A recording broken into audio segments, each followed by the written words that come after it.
The Gospel of John was written about 60 years after the events that it describes. And I told the first service, I'm amazed that someone for 60 years kept telling the story and saying, it was about 4 o'clock in the afternoon. I love some of the details that get recorded, and I don't know what time it was. We try to put the Bible in our times, and sometimes we get caught up in the little things. Thank you to our choir for that amazing anthem, and it suited the moment especially that I could not remain seated. I had to stand in agreement with what they were calling out for us to hear and what they wanted us to learn. And all this week, as I've been getting ready for this word of stand or stay, I've had an earworm of a song, a country song. So if country's not your thing, you may not know it. You've got to stand for something or you'll fall for anything. Anybody? Aaron Tippin? Okay, a few of you know it, thank goodness. And it goes on and it talks about don't compromise what's right. And you can uphold your family name because you've got to stand for something or you'll fall for anything. Again, I'll repeat what I said to the 8:30 group. I love you too much to sing it. So I wanted to think about belonging and what it means to stand. So think about times when we stand. And there was a moment at an annual conference a long, long time ago, because it was still Kansas West. It wasn't Great Plains yet. And the speaker for the ordination service was Bishop Lenten Kelly, who was the first African-American woman bishop elected in the United Methodist Church. Not from our jurisdiction. It took us until 2020 to get that accomplished, maybe even later. So Bishop Kelly was preaching, and it was the first time I truly understood what it meant to stand in agreement with a preacher, because she was preaching and her words, and I don't even think I willed myself. I just found myself standing in agreement with what she said. That's one of those moments. Think about when you go to a parade or to an event, and an honor guard enters with the flag. What do? We stand. We respect what the flag represents, what we hope our nation becomes in every moment. We honor that moment by rising. When someone enters a room, if it's a person that we respect, we stand. If it's someone who is older than us, we stand. If it's simply to be friendly and shake somebody's hand, we stand. We say, I see you.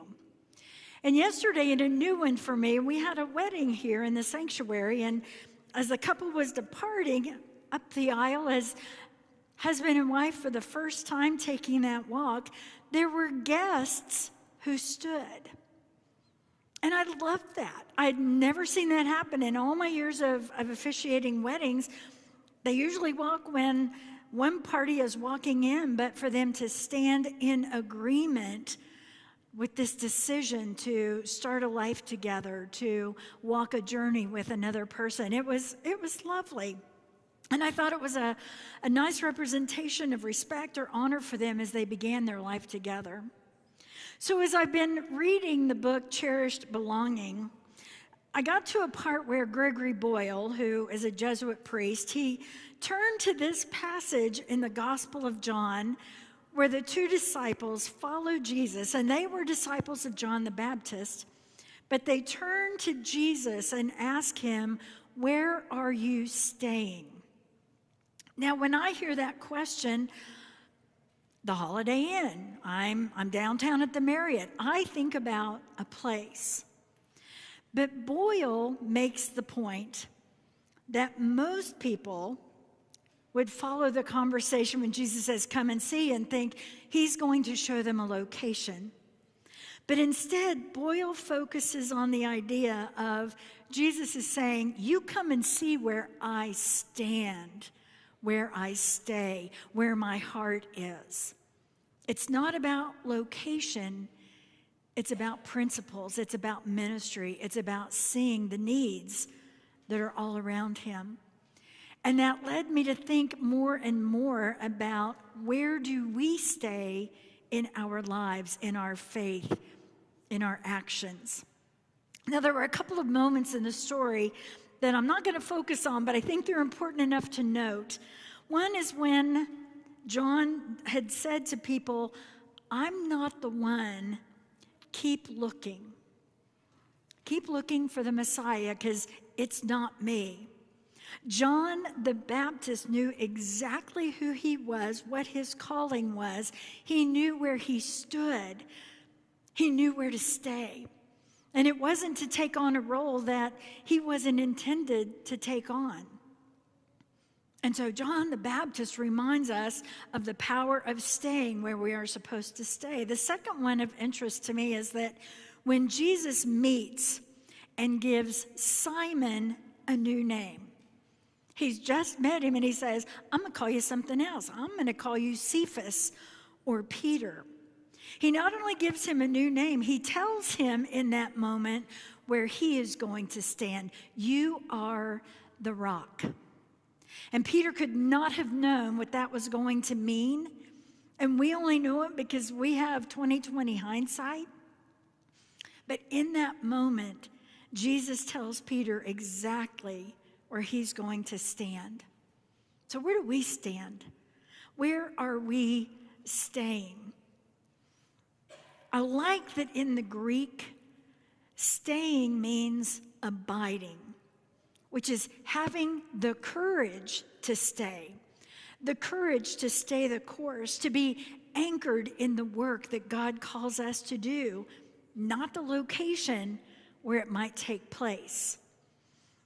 And in honor of St. Patrick's Day, in the Irish language, this idea is not considered being the word of God, but rather the verb of God, V-E-R-B, to be the verb of God. Where we stand is where we can be and do and act, and not just come to a place and listen about it, but to do it, to be the verb. Now, in the history of the church, here's your little church history lesson for the day. Christianity before it became Christianity, was known as the Way. Disciples were followers of the Way.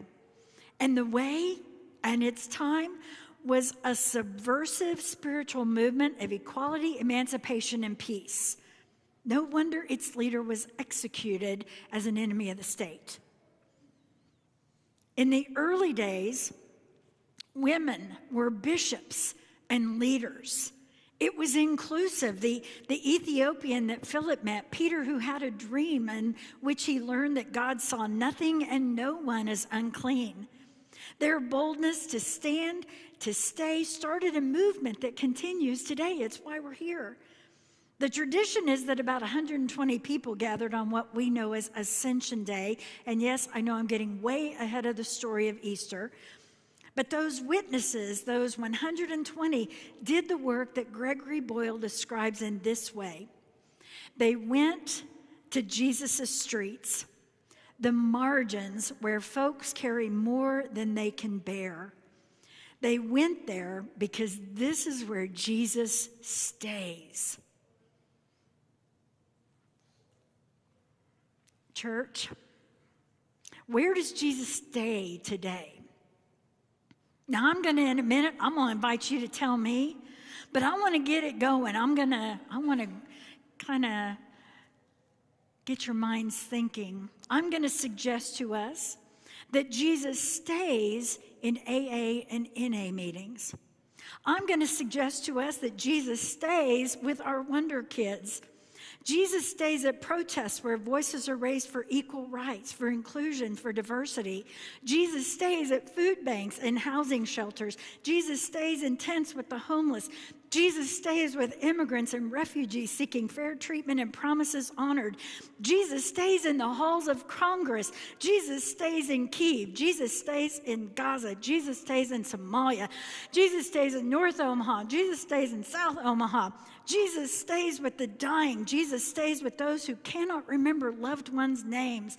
Jesus stays where healing takes place and where healing is prayed for.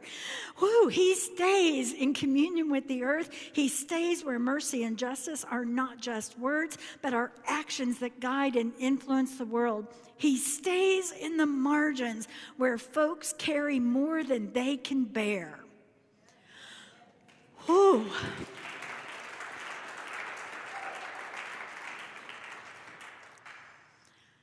Do we stay there with him?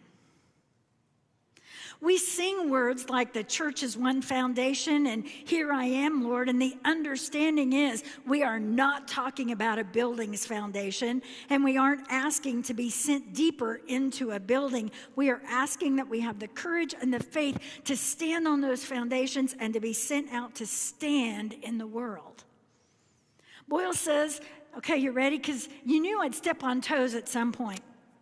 Boyle says we should be gospel practitioners, not museum curators. Woo, my toes are stepped on, thank you very much. We have to decide if we're going to live the good news and stand in the world, or if we're just going to come here and recreate rituals over and over. That's not how we stand.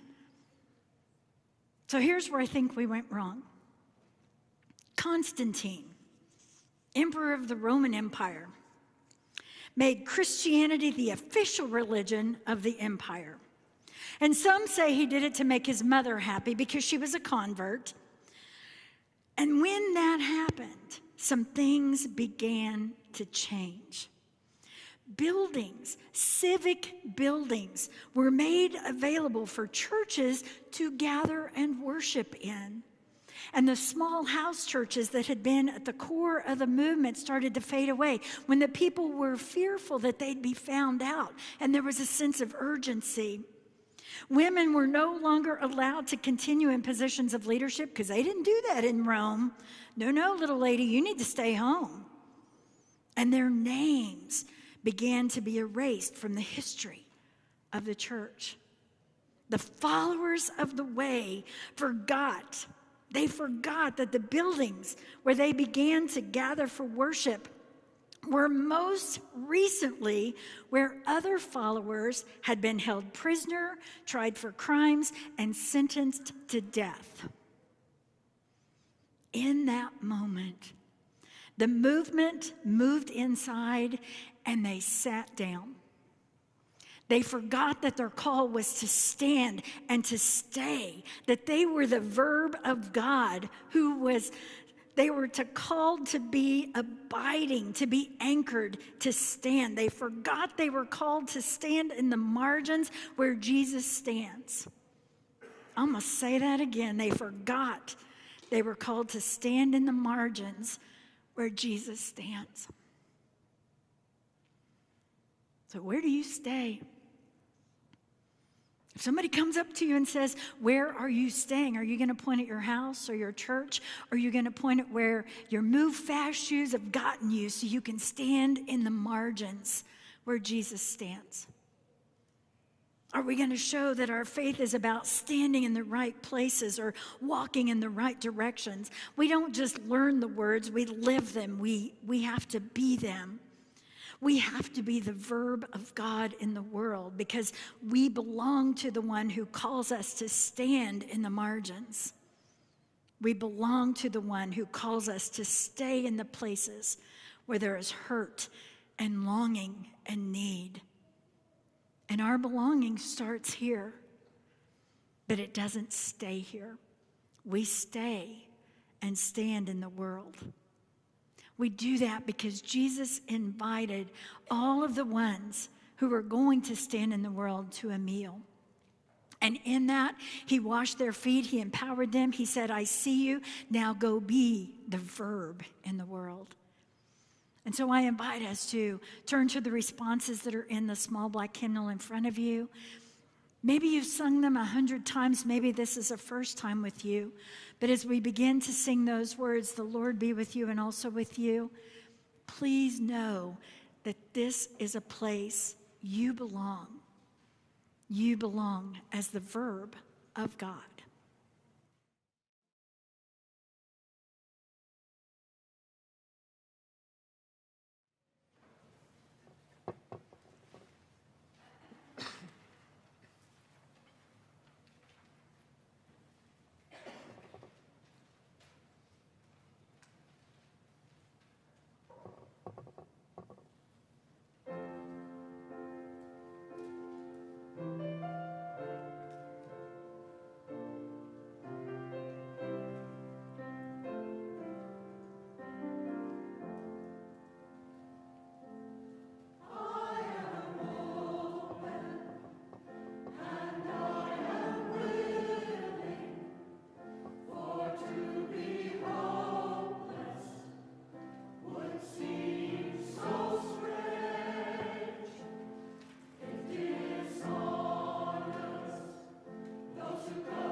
There is hurting in my family. There is sorrow in my town. There is panic in the nation. There is wailing the whole world round. For I am open, and I am willing, for to be hopeless would seem so strange. It is honest, those who go before us, so lift me up to the light of change. May the children see more clearly. May the elders be more wise. May the winds of change caress us, even though it burns our eyes.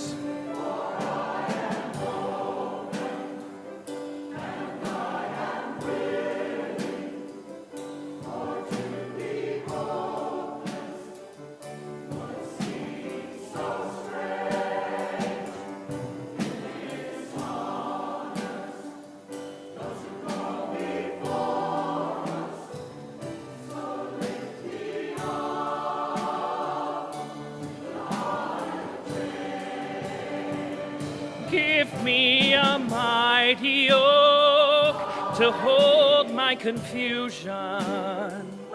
Give me a desert to hold my fears.